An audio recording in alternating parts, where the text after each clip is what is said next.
THM News, agencia de noticias, presenta.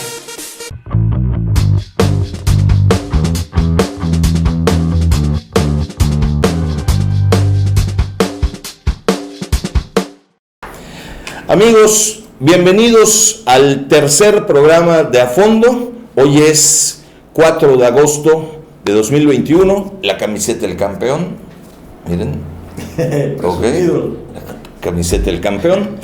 Aquí estamos con ustedes, vamos a tener un programa muy interesante. Tenemos a Ricardo Mendoza Elizondo, coordinador estatal de Construyamos México, Uniendo Caminos México, que es una agrupación nacional, de carácter nacional, que tiene pues como objetivo hacer ciudadanía, revisar el quehacer público, ¿verdad?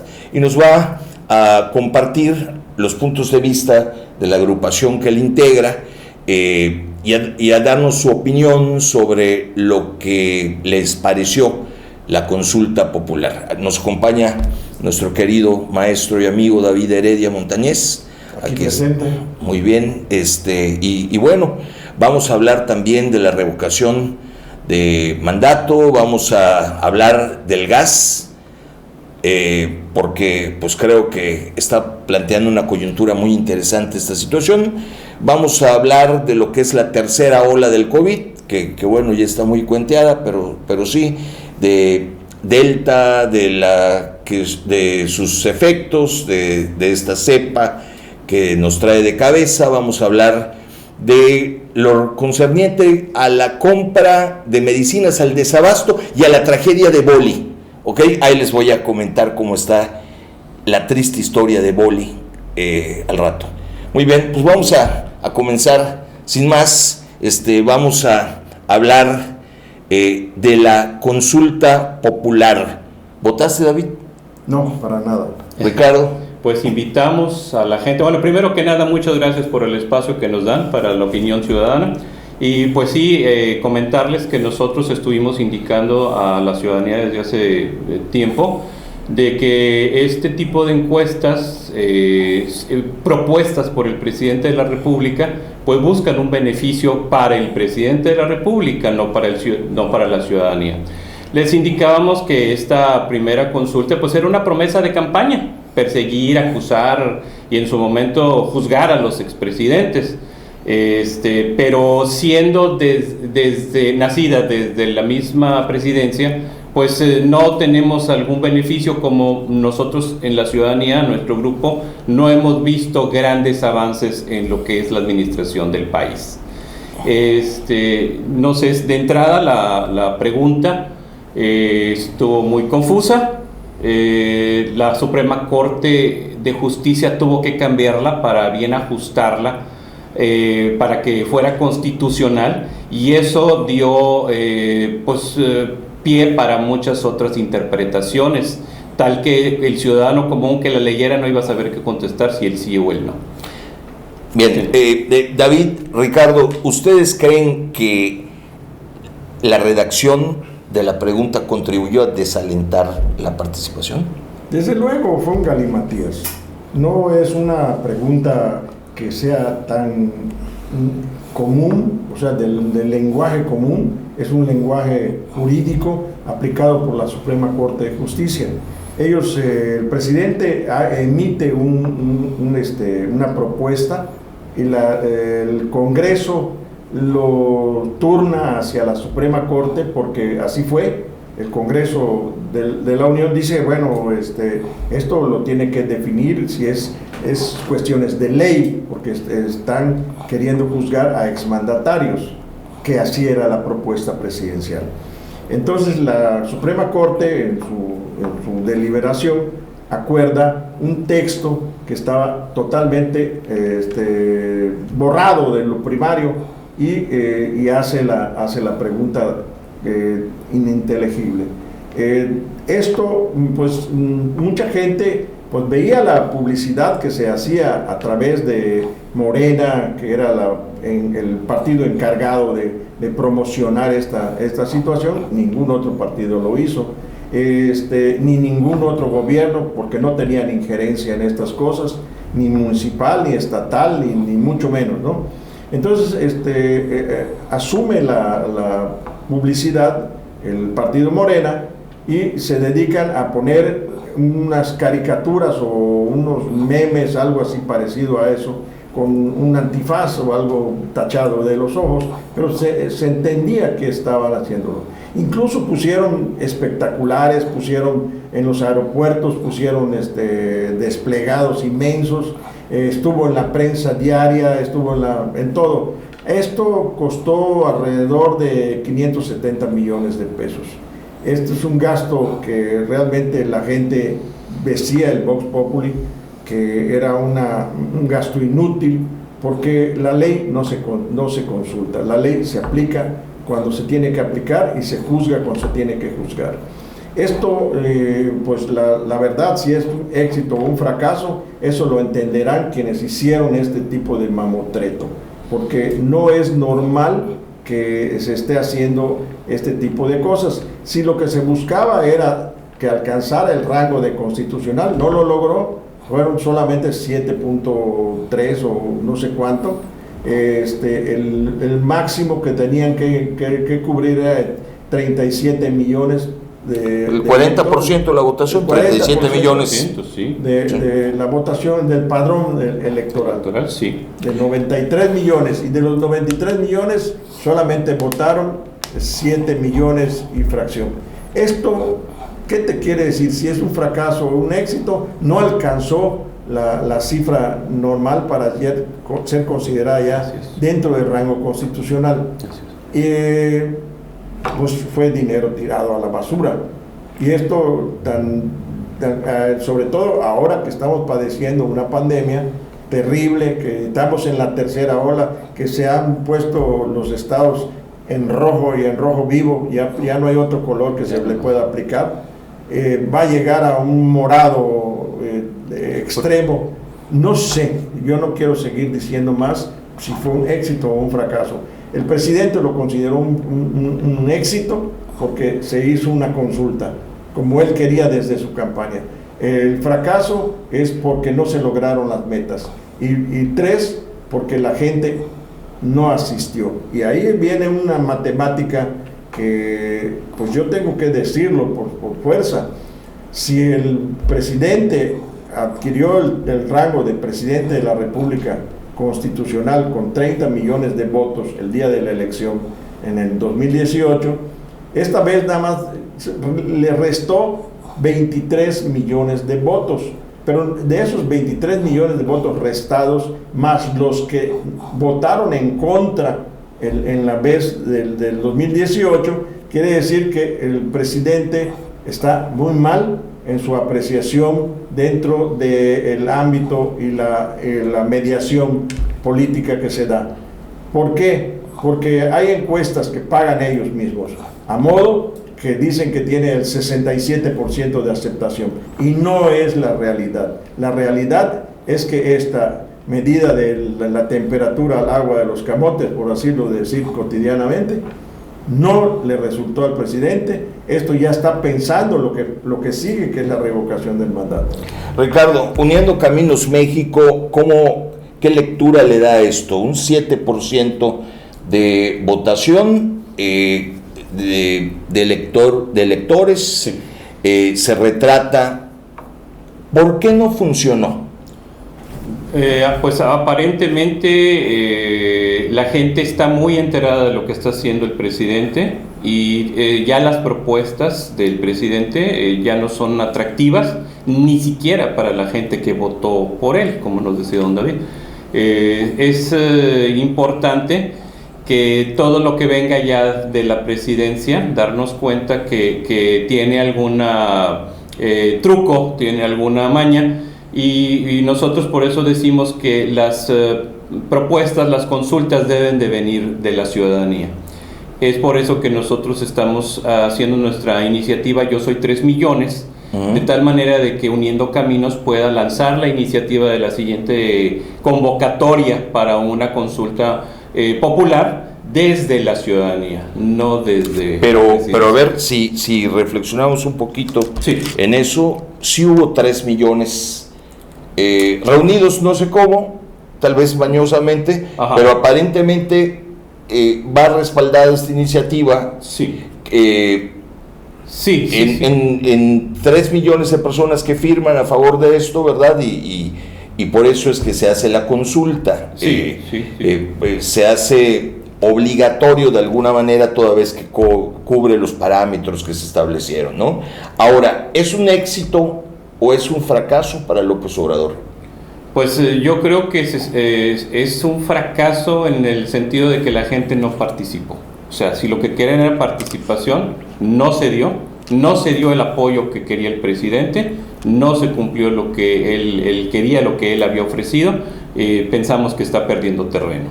Yo creo que hay que puntualizar una cosa que no es un tema menor, ¿sí? Sabemos, hay que ser claros, no podemos cerrar los ojos a lo que es evidente. En cualquier elección, ¿sí? El partido que ustedes me digan, el que sea, moviliza su electorado, ¿ok? El partido que sea, digamos que estimula a su electorado, ¿no? Los invita a desayunar. Aquí se vio que no hubo nada de eso. No hubo nada de esto. Entonces, ¿qué pasó? No hay quien me movilice, no hay quien me invite al desayuno, ¿verdad? No me muevo, me quedo en mi casa. ¿Sí? Lo peor que puede existir dentro de estos dimes y diretes después de la consulta es lo que el mismo día de la consulta emite la esposa del presidente, Sí. diciendo no pusieron casillas especiales. ¿Cómo es posible que ella, sabiendo dónde está su casilla, a qué le corresponde, que ahí está su papeleta, su boleta, para ir y cumplir con ese trabajo presidencial, no asista ni siquiera ella a ese tipo? Y el presidente, lógico, se excusa diciendo estoy de gira, y no pusieron tampoco las casillas especiales. Las casillas especiales, decía Lorenzo Córdoba Vianello, que es el presidente del INE, explicaba ese mismo día de que qué costo tiene. Es mucho más caro poner una casilla especial que todo el proceso que se estaba haciendo, porque se necesitaba checar si realmente es un elector nacional, si no Sí. es una persona que tiene una credencial falsificada. Se tiene que tener un sistema de internet, imagínatelo en la Sierra Neca o en la Tarahumara, ¿no? Sí. Se tiene que tener una computadora, se tiene que tener personas capacitadas especialmente para el manejo de este tipo de cosas y poder identificar cuando menos a un votante.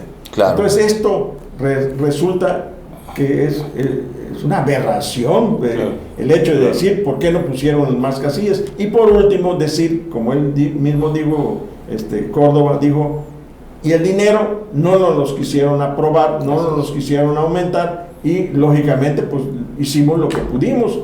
Tan es así que cumplimos. No hubo ningún incidente grave que se pueda decir hubo balaceras o muertes o heridos, nada. No, nada de eso. Fue totalmente tranquilo, tan tranquilo que la gente no fue. Pero vamos al punto más crítico todavía de esto. Si tomamos en consideración que tienes 8 millones de adultos mayores, que les estás dando mensualmente su dinero, ¿ok? Este es un tipo de política de la tercera ola para la cuarta transformación. Si tienes 250,000 efectivos del ejército, si tienes 80,000 de la Guardia Nacional, si tienes 4 millones de burócratas, si tienes, que además les estás pagando aún con pandemia, Sí. si tienes 32 millones de maestros en la República, si tú sumas esos más los ninis, más los jóvenes estudiantes, más todo el Sembrando Vida, más toda esa gente, ¿dónde fueron, dónde estuvieron ese domingo? ¿Por qué no asistieron? Son ciudadanos, aunque les estés dando su dinero. ¿Cómo decirte? Cuando Cuando te dan algo y después no les cumples, son malagradecidos. Sí, digamos. No, el pueblo mexicano no es malagradecido. Yo digo que lo que hicieron es: no te entiendo, no te comprendo, y estás llevando mal el gobierno, y a ti no te quiero. Por eso no despertó ninguna emoción, ¿no? Así es. ¿Ok? Así es. Porque bueno, más allá de que creo que estamos todos de acuerdo, que ninguno de nosotros está satisfecho ni pudiera aprobar varios de los periodos de los presidentes. Exactamente. ¿Verdad? Tampoco podemos ponerlos contra el paredón, porque algunos tuvieron más luces que sombras, otros más sombras que luces, pero bueno, creo que la prescripción legal opera en muchos casos, y entonces no se trataba de hacer linchamientos mediáticos, ¿no? O sea, si de eso se trata, de lincharlos o de llevarlos a la hoguera, eso es propio de sociedades bárbaras e incivilizadas. Creo que el primer deber que un funcionario público de elección popular debe de recordar es que está obligado a cumplir lo que la ley le mandata, que además la ley de la administración pública sí lo prescribe, ¿no? ¿Qué sigue ahora, Ricardo? ¿Qué sigue ahora? Bueno, nada más. ¿Qué es lo que viene para agrupaciones como Uniendo Caminos México? Ustedes como agrupación civil, como sociedad civil organizada que son, ¿sí? ¿Qué es lo que pasa? ¿Qué es lo que sigue? Bueno, ya el pueblo mexicano le dijo a López Obrador: ¿sabes qué? No estamos de acuerdo contigo, no lo estás haciendo bien, este tema no es prioritario para nosotros, esa es la lectura, ¿verdad? Y bueno, ¿qué sigue? Entonces, del lado de la sociedad civil, ¿qué viene ahora? Pues realmente podemos esperar más de lo mismo para la consulta de la revocación de mandato, que esta sí genera mucha emoción. Como están hablando de un funcionario que no está haciendo lo correcto, la gente dice: bueno, pues si es el momento de sacarlo, como dicen así, pues vamos todos a ejercitar este poder que nos da la consulta. Sin embargo, nosotros en Uniendo Caminos decimos: si es otra iniciativa del presidente de la República, pues podemos esperar que sea alguna trampa. Lo primero, si es que llegara a ganar, que se revoque el mandato, ¿a quién nos dejan? O sea, es importante saber quién es el indicado. Perdón, sí. Ricardo, eso es lo que yo comentaba el día de hoy, y se lo mandé a través de la lista de difusión a los lectores de NotiRed Mérida. Yo comentaba que el peligro de la revocación de mandato es que los ciudadanos inconformes, insatisfechos, ganemos, ¿ok? Es decir, seamos más que los que apoyen la permanencia de López Obrador, pero entonces corremos el riesgo de que llegue otro peor que él, más inepto o más radical, que a final de cuentas sería lo mismo. Hay un problema. Termino nada más, ¿no? Que esa es una situación. Por otro lado, él ha llamado repetidamente golpistas a aquella gente que lo critica, ¿no? Entonces, de alguna manera podríamos estarle dando a un tipo de talante autoritario como es él, un pretexto para reprimir, ¿sí? Amén de que el encargo constitucional es de 6 años y no hay una ley adjetiva, ¿sí? La sustantiva ya está, pero no hay una ley, un código adjetivo que reglamente cómo se va, al menos todavía, cómo se va a llevar a cabo este ejercicio de la revocación de mandato, ¿no? Entonces, de pronto, yo decía, tal vez suene muy frío, muy cruel, pero hay que permitir que termine de darle en la torre al país, que toquemos fondo, porque de esta manera nos inmunizamos contra el populismo, ¿ok? Y ya inmunizados contra el populismo, ya estando perfectamente claros de que ofreciendo dádivas no vamos a llegar a ningún lado, no vamos a crecer como país ni como sociedad, entonces en el 24 sí, escoger un gobierno de reconstrucción nacional. Esa es la reflexión que un servidor hacía. Sí. A ver, Sí, Ricardo, no, para perdóname, ustedes. Don David quería. Mira, yo creo que aquí estamos jugando con una cosa, con un vacío legal, con una laguna Sí. legal, como se dice jurídicamente. Y el artículo 84 de la Constitución Política de la República mandata estrictamente lo que se tiene que hacer a falta de un presidente. ¿Qué es lo que puede ser por cuestiones de salud, por muerte, Sí. por muerte súbita, por ausencia más allá de 60 días? Correcto. En fin, todo esto está reglamentado en la Constitución. Sí. Como la revocación de mandato ya se elevó a rango constitucional, no hay una empatía entre el 84 y lo que se aprobó para el ejercicio de la revocación del mandato. ¿Por qué? Porque no existe dentro de la Constitución cómo van a sustituir lo que es lo que tú Sí. preguntas. Esto puede ser para bien, pero también para mal, regular o peor, o como diría, ni lo uno ni lo otro, sino todo Todo lo contrario, como imagínate. diría Golopo. Imagínate a Fernández Noroña Bien. o al florero de Bucareli. No. O algo Olvídate, no desconocido empieces a peor. escoger, no empieces a escoger, ¿cómo se llama? No empieza a dar ideas. No empieces a dar ideas porque a lo mejor te escucha. Sí.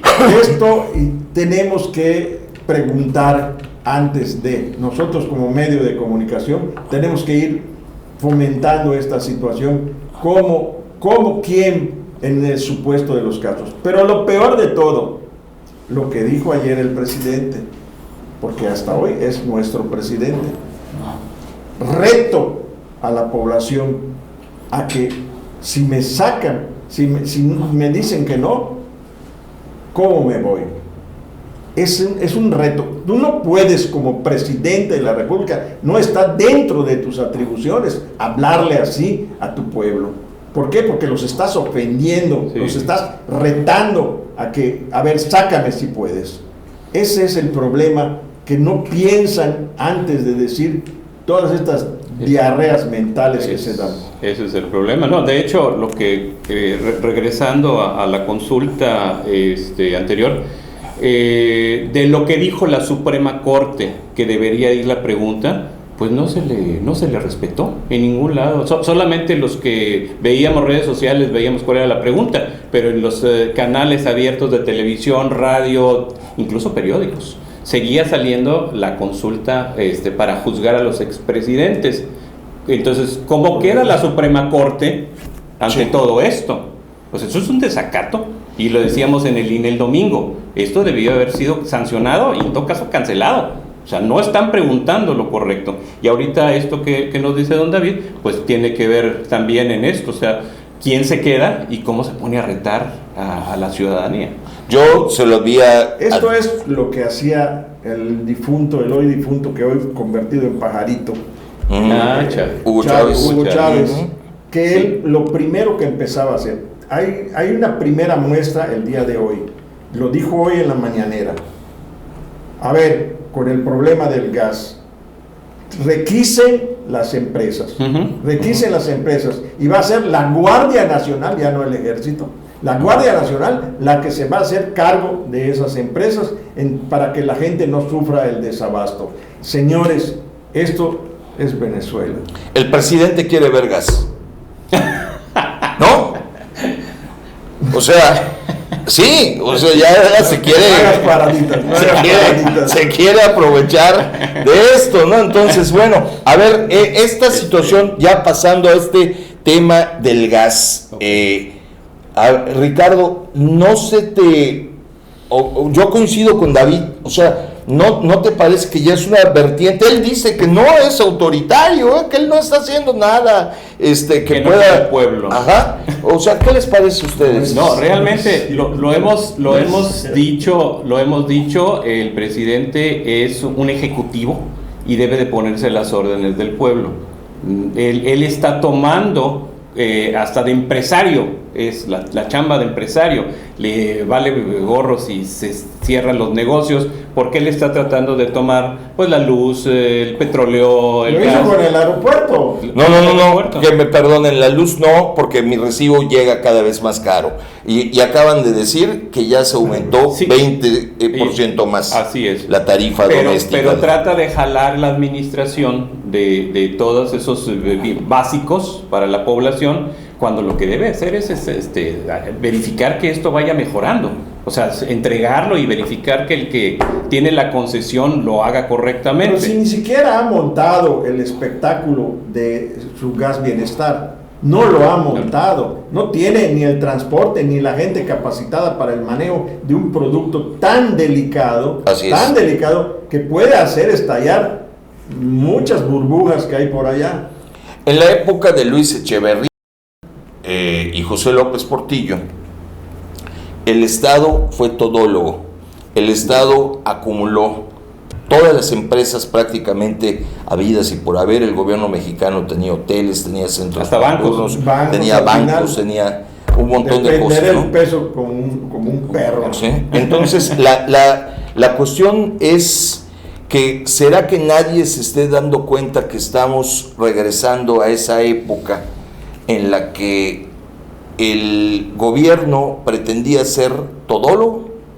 O sea, nadie recordará cómo nos fue en esa época con... Bueno, lo dicen, no es que baste recordar, el peso estaba en 2.50 en aquel entonces, estamos hablando del principio de los 70s, finales de los 70, de los 60s, principio de los 70s, el dólar era 2.50 el tipo de cambio, después subió a 3 pesos, luego subió a 4 y luego ¡boom! Vino el error de diciembre y se fue a 7.50 y de allá a 12 pesos. O sea, todas esas devaluaciones nos indican los errores que se cometen cuando se hacen cosas que no están pensadas como debe de ser. Y yo te puedo decir una cosa, porque además lo viví.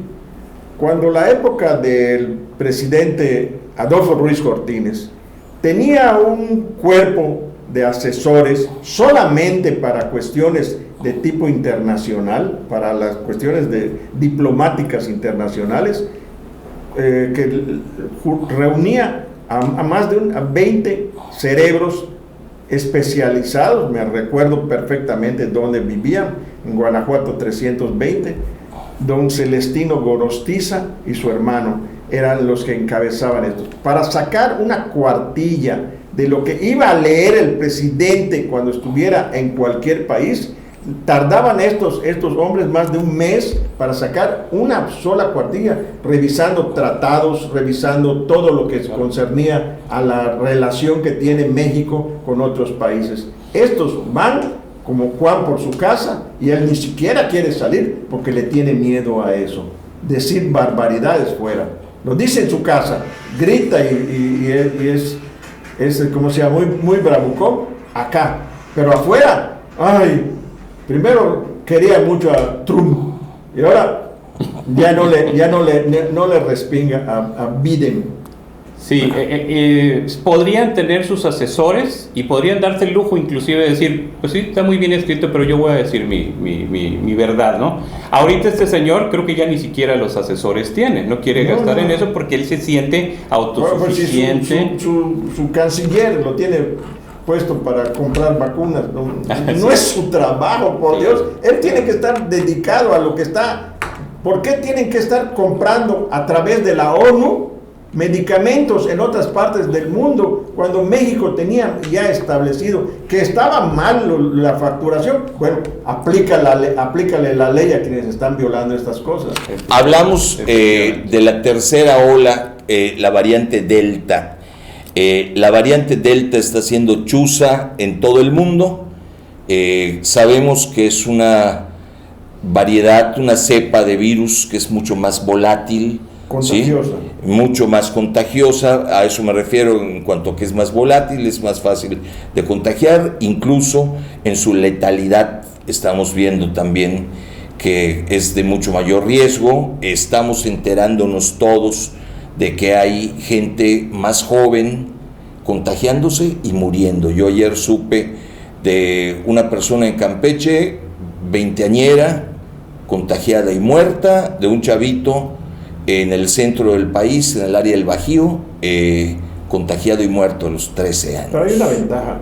Esta variedad Delta no es exactamente la de la cepa primaria del coronavirus, el SARS-CoV-2. Sí. Ese es el primario que estuvo girando a nivel mundial. Sí. Esta de Delta nació de una mutación de ese virus, Sí. que se hizo más, como tú dices perfectamente, más volátil, más contagioso, pero al mismo tiempo menos resistente a determinadas cuestiones médicas de tecnología avanzada. Por ejemplo, las vacunas, 7 de las vacunas que están aplicándose a nivel mundial, está comprobado de que sí son muy efectivas contra Delta, no así como lo que sucedía con el SARS-CoV-2. Ese es el problema. Esto lo han dicho no solamente, yo nada más estoy repitiendo palabras ya dichas en noticieros de alcance mundial, CNN y todos los demás que tienen ese tipo de especialistas. Yo creo que ahorita lo que se tiene que hacer es acelerar la vacunación. Eso es lo que tiene la prioridad, es acelerar la vacunación, dejarle paso a la iniciativa privada de que también coadyuve, como lo está haciendo Estados Unidos. Ahorita tú vas a cualquier Walmart en Estados Unidos y te la aplican sin ningún costo, ¿no? Es correcto. Tú puedes hacerle un obsequio ahí a la enfermera o al paramédico, o sea, pero no te cobran la vacuna. Es una promoción del mismo vuelo. Esto aceleraría la vacunación en México, pero no, yo soy el gobierno, yo soy el que dice dónde y a qué horas, y te las mando por mis aviones. Este es un error de producción para hacer las cosas masivas en una pandemia. Una pandemia no es igual a una epidemia. Pues yo creo que hay que informar bien a la población y dejarle claro qué es lo que se logra o no al vacunarse, porque, a ver, hasta donde yo tenía conocimiento, una vacuna pues era un producto que te inoculabas para crear anticuerpos y no contagiarte, cosa que no ocurre con estas vacunas. Luego entonces para mí no son vacunas.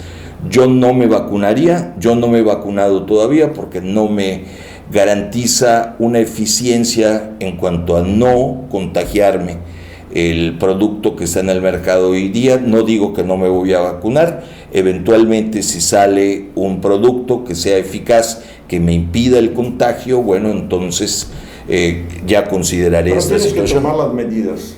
No, las medidas de prevención desde luego, ¿no? Claro.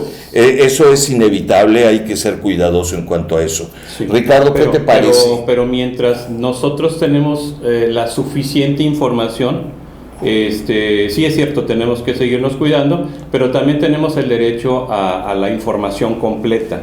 Hay mucha información nuevamente por medio de los boletines oficiales, por medio de la OMS, de la ONU, etcétera, pero solamente es en un sentido, en el sentido de la peligrosidad de la enfermedad y la necesidad de vacunarse. Aunque todavía en México no es obligatoria la vacunación, ya estamos viendo amenazas a los empleados. Ejemplo, me dijeron ayer de Liverpool, de que si no se vacunan, corren el riesgo sus trabajos. Y en algunas escuelas también los niños o los jóvenes tienen que llevar su constancia de vacunación para ser admitidos en la escuela, ahora que van a regresar o quieren regresar a las presenciales. Muchos países ya lo están haciendo. Sí. Bueno, hablemos de México, ¿no? Yo creo que lo que hace falta es mucha información para que la gente tome la decisión. O sea, no decirle si es bueno, si es malo. Tú toma tu información de acuerdo a estos,